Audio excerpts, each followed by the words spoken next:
nasa wear and tear, pag severe na po yung arthritis, you can definitely have pain in the front of the knee, the side of the knee, the back. A lot of the knee can be painful, and you can have mga anong tinatawag nito, severe knee pain during months na may malamig po. The knee kasi again tightens up, ligaments tighten up, muscle tighten up when it is cold.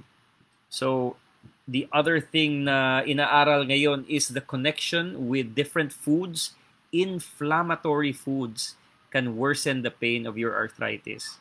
There is even yung tinatawag na anti-inflammatory diet. Ano ba yung mga foods na makaka-worsen?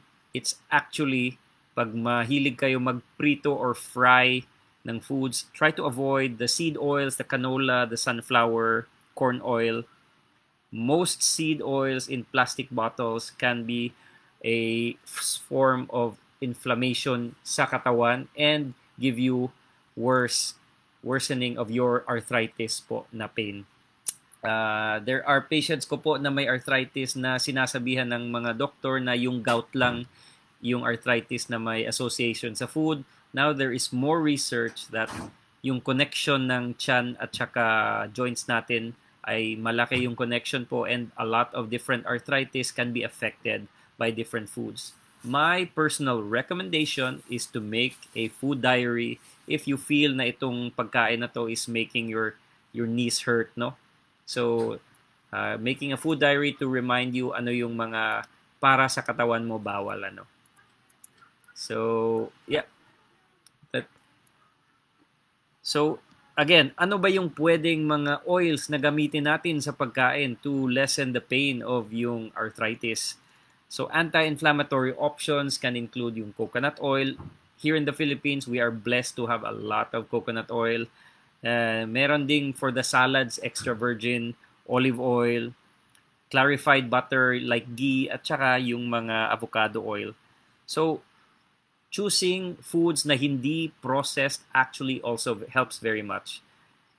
When I say processed foods, yung mga ultra-processed na may mga chemicals na hindi natin maintindihan, chemicals that are not found in regular groceries, mababasa sa likod ng pagkain, can be a source of inflammation and therefore more knee pain po. Ano? Okay, so good evening, Ma'am Glinda. Ma'am Glinda is from Cebu, and she says she is 63 years old. 63 years old, and kaning lukon-lukon sakit kaayo, halos dili mapilo. So hindi na po nakakatupi ng tuhod. She cannot bend her knee. Lukon-lukon, for those who are not Bisaya, is pain in the back sa likod ng tuhod, and what is usually in the back of the knee is yung mga injuries sa ligaments, and most likely meniscus po is possible cause ng pain sa likod. Not everyone will have pain sa lukon-lukon or back of the knee because of meniscus. Again, every patient can be different, but majority na hindi makatupi may need what is called an MRI scan para makita ano yung damage sa tuhod po. So, thank you sa tanong niyo po.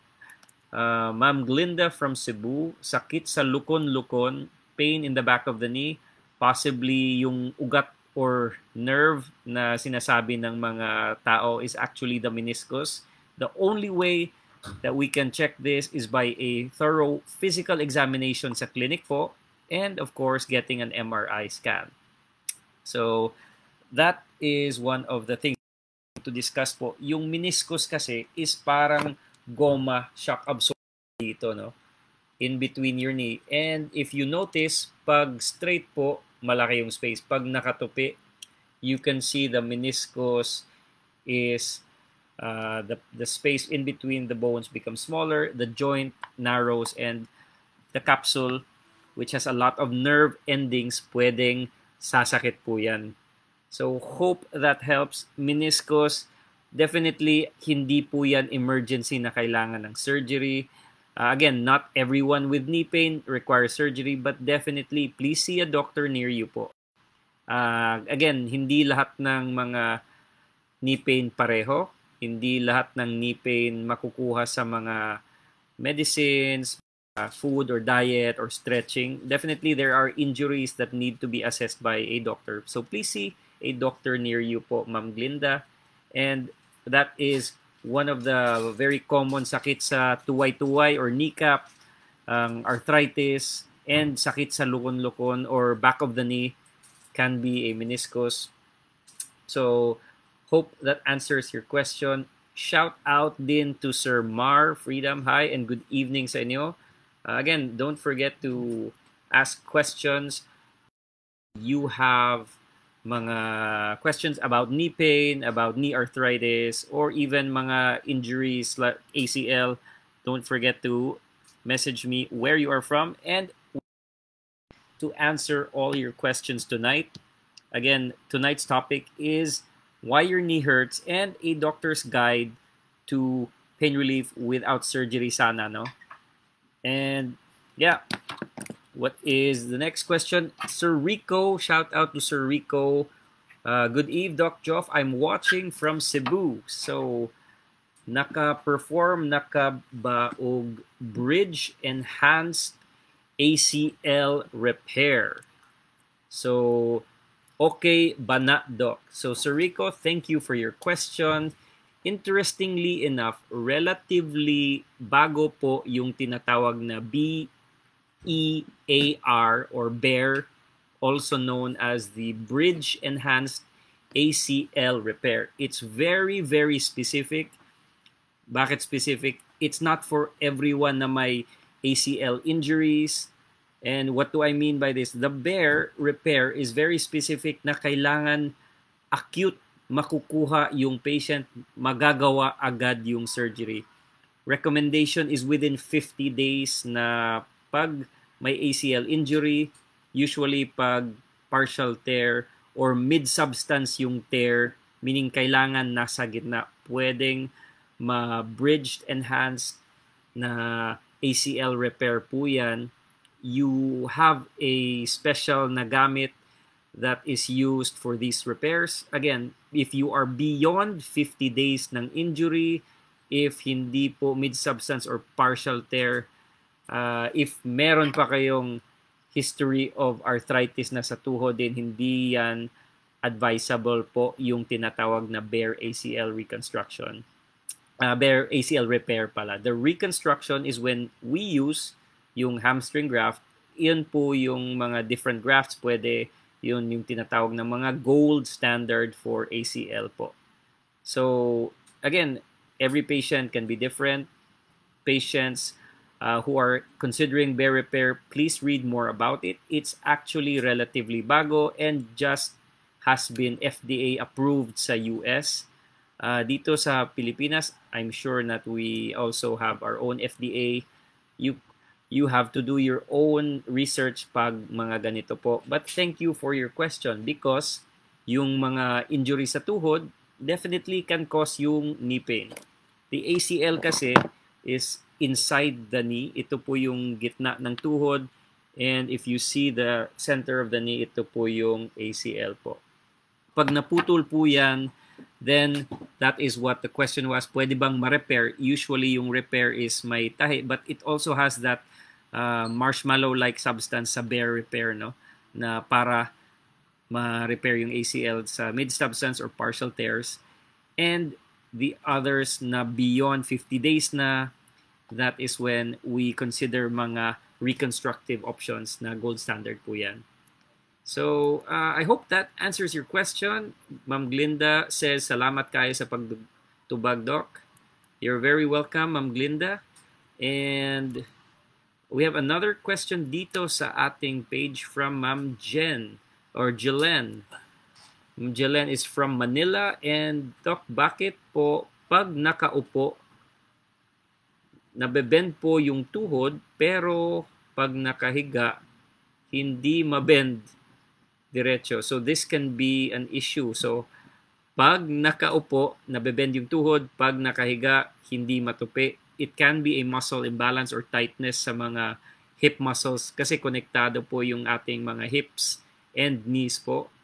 So tightness in the hip joint can give you the inability, hindi nyo po matutupi palagi yung tuhod. So if you have a hip problem, possibly arthritis or AVN, mahirapan po kayo mag-bend pag sobrang tight po. So guys, the time is 8:30 in the evening. We are about to wrap up yung mga 3 common causes of knee pain, ang tuway-tuway or patella pain. We have osteoarthritis, at saka yung mga injury sa tuhod such as yung ACL and meniscus.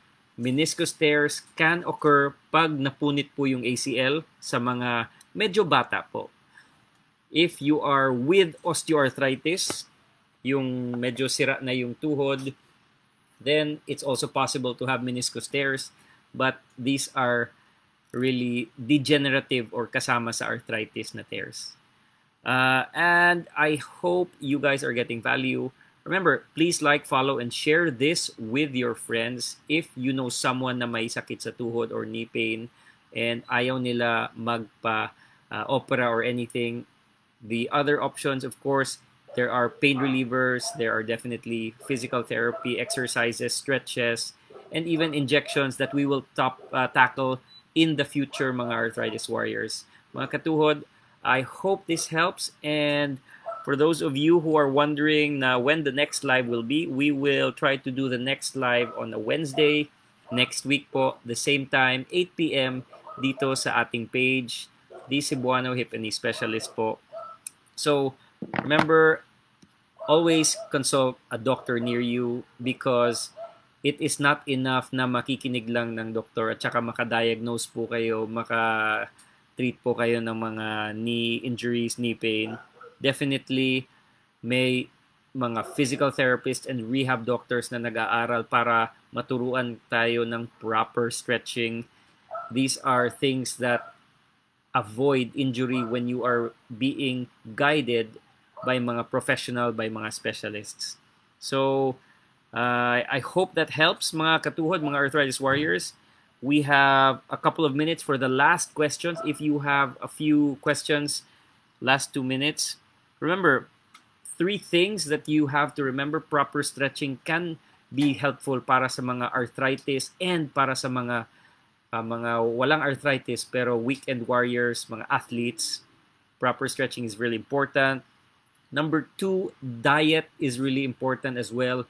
Hindi lang sa gout but even sa different forms of arthritis, whether it's autoimmune, rheumatoid, osteoarthritis, it's always a big factor na ngayon yung food.